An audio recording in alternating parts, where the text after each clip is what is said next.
बारंबार अघोषित विद्युत काट साधारण लोकों दुर्दशा को द्विगुणित करिछि। केतेबेले घंटा घंटा धरी विद्युत बंद रहुथबा बेले केउठी दिनर अनेक समय विद्युत जोगाण बंद हो जाउछि। नाना समस्या भोगुछन्ति लोके।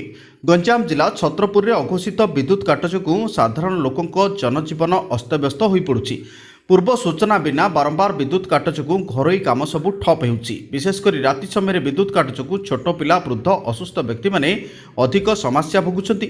सेपरि पानीय जल जोगाण ठारू आरंभ करी पाठपढ़ा व्यवसाय रोगी सेवा पर्यंत सबु कार्य यह अघोषित विद्युत काट जोगु प्रभावित होउछि। याकु नै क्षोभ प्रकाश करिसेंति अंचलवासी।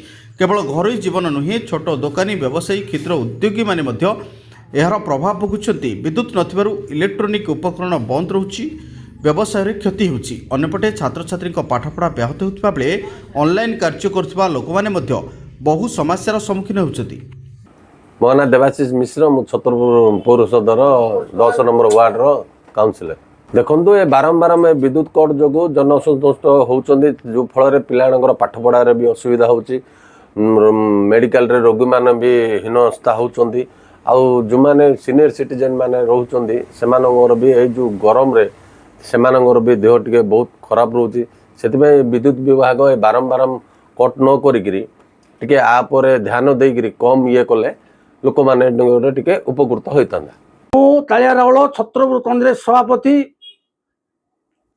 ए छत्रपुर सहर अंचल बारंबार विद्युत काट आम विभिन्न प्रकार असुविधा सम्मुखीन होचु एवं पिलाठू बड़ जाए बहुत असुविधा सम्मुखीन होती।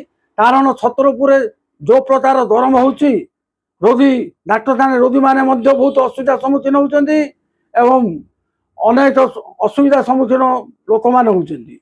तेणुक आम इलेक्ट्रिक ऑफिस रे कंप्लेन देइथिलु, किंतु कौन प्रकार एक्शन नहीं।